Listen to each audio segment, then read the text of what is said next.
12-year-old brought a knife to school. There's a story behind it. Why did the 12-year-old do it? Well, there was racist bullying happening against the 12-year-old, and it was not dealt with.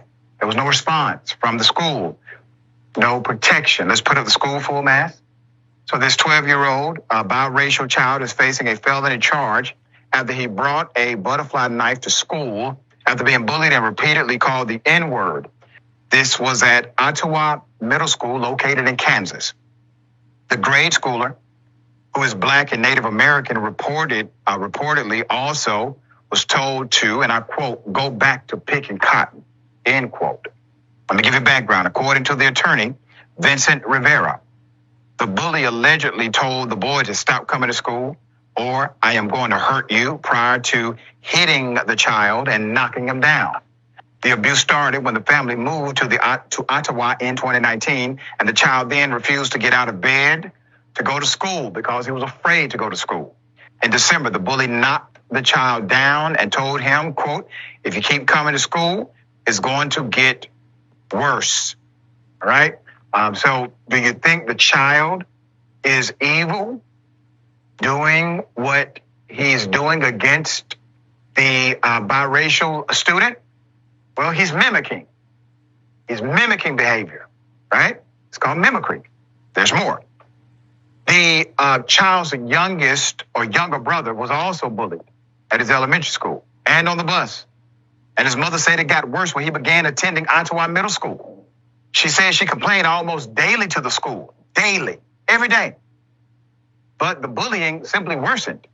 Her younger son was called dirty N-word as the bullies pulled his hair, prompting his mother to shave his head so that he no longer had to endure having his hair pulled. Sad state of affairs. Security footage of the bullying identified the students who bullied the middle schooler, but to his knowledge, no one was ever punished. No one. And he said that he felt like the school prioritized the white students. Instead, her child was given a pass to leave the classroom to decompress from the abuse. The incident was reported to the school board. She reportedly never received a response. He was told, quote, no one likes Black kids here at our school. The older brother also was hit with a piece of wood near the school, and the police were called. However, no one was ever held accountable. No one was arrested. After his mother told school officials about her son being bullied, no action was ever taken. And she was told she would be charged with truancy, a crime, if her son did not return to school. Understand the scenario that has now been presented. Please get what's happening with this one family. You literally have one student who's making the same complaints as another student. They're brothers. They've experienced the same thing within this system of education. This brother is trying to navigate the waters, the social atmosphere of being bullied. Complaints are coming in daily from the mother. Nothing is being done. Child is being not only harassed, but physically assaulted. Hair being pulled, hair gets cut. To eliminate that, nobody does anything. And then they threaten the mother, if your child doesn't come back to this school, we are going to have you arrested. So the child does something unthinkable. After his mother told school officials about her son being bullied, no action was taken, and she was told she would be charged with truancy if her son did not return. The boy did return to school, but he decided to bring a knife, 1.5-inch butterfly knife to be exact, which he said he did not plan to use unless he was attacked again by the bullies. I believe him because there's no report of him ever being the aggressor nor even defending himself. His mother also said that she didn't trust the authorities at the school to protect her child. The student is now charged. According to Kansas City Star, the boy appeared in a Franklin County court on June 26 for a criminal threat charge that if committed by an adult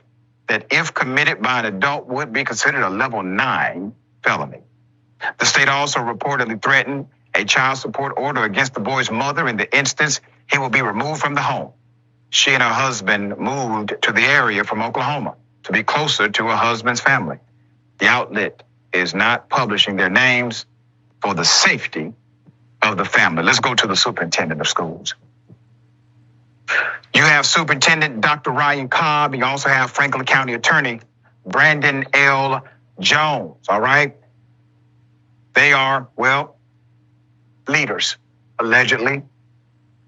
So you have a tragedy visited upon one child, a family. Nothing is done. Repeated attack, repeated conflict, repeated complaints. Nothing is done. And then an arrest is threatened. Child goes to school to stop his mama from getting arrested. And in the process of doing so, he carries a knife. Violence is never the answer. We stand by that. It's not the answer. But you got to take into context some of these things that happen. We call this contributory negligence of the institution. The school itself is at least partly, if not majority, of the blame here for what transpired. Ben, thoughts?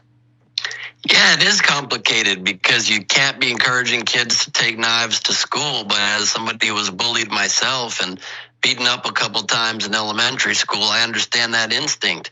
I remember seeing a pocket knife in my parents' house and thinking I'd like to bring that to school. I can't remember if I did or not. I don't think I did, but I might have put it in my bag. I can't really remember back in the day. Probably not, in case they want to come after me this late.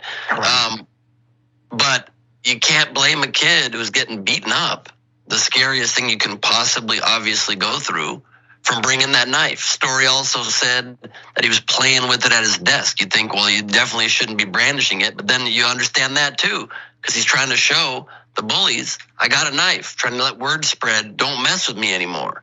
And so while I do understand probably punishment was appropriate because he had a knife, that should only ever be done after, and hopefully now at least it's being done with aggressive punishment to the bullies and a no tolerance policy for bullying. Yep. You can't do it. You just can't do it. Now this kid and his brother have to spend their whole lives, their whole childhoods rather, their whole schooling at a boarding school away from their family because the school didn't do its job. So, and also an important fact to note, this child brought a knife to school for self-defense after being beaten up, facing a felony.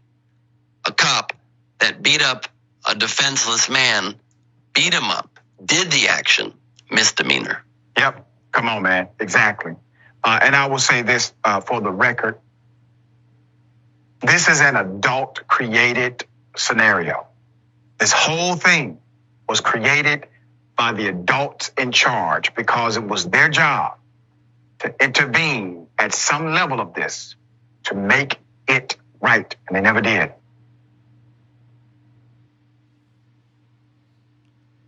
Okay, everyone, before I start this video, I would like to thank, first and foremost, Dr. Rashad Ritchie of Indisputable for this video. Secondly, I would like to thank each and every one of you guys for wishing me a happy birthday yesterday. It was great. Wishing me happy birthday on my social media. Appreciate it, very much, and I love you guys for it. Now, with that being said, with this story, a 12-year-old half black, half Native American boy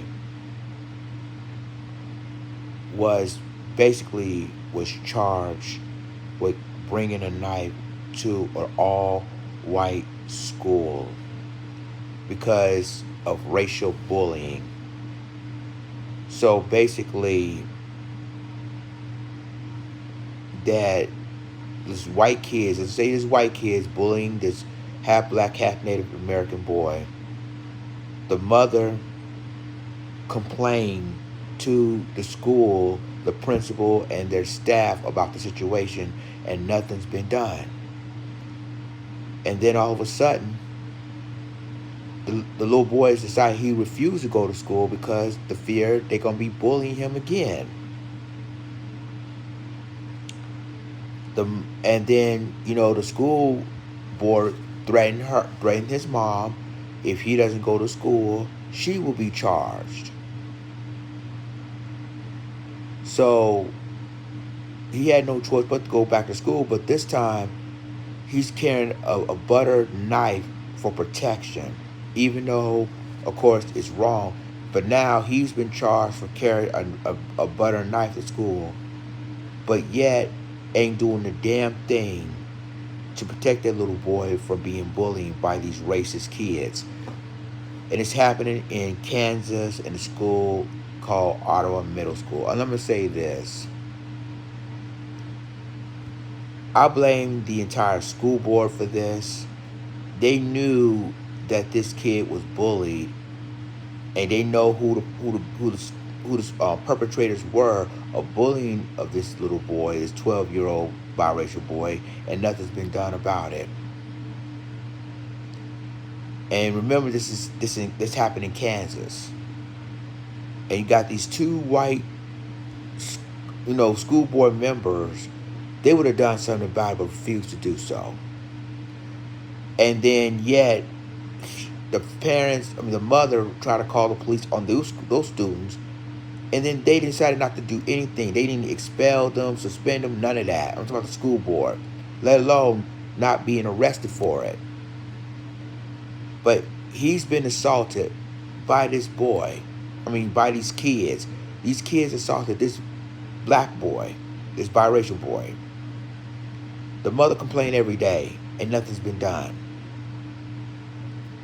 So if I were the mother, I would get a lawyer.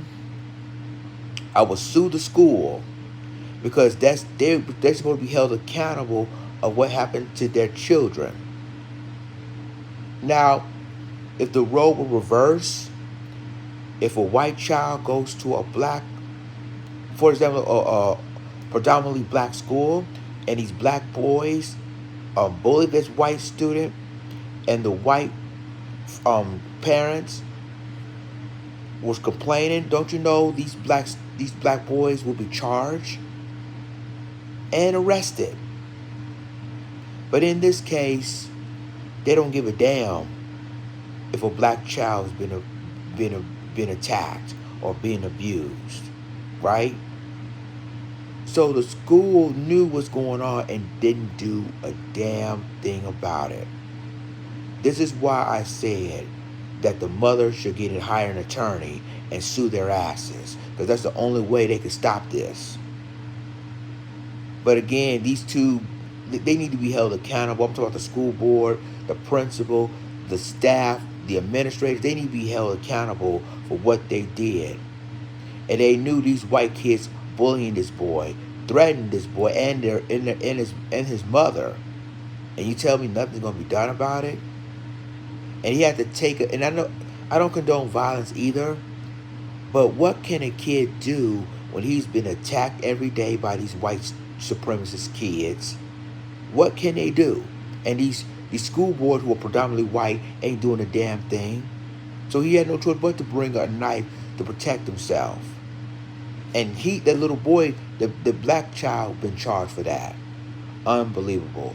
Y'all let me know what you think about this in the comments, and I'll talk to you in my next video. This is Lions In signing off. Deuces.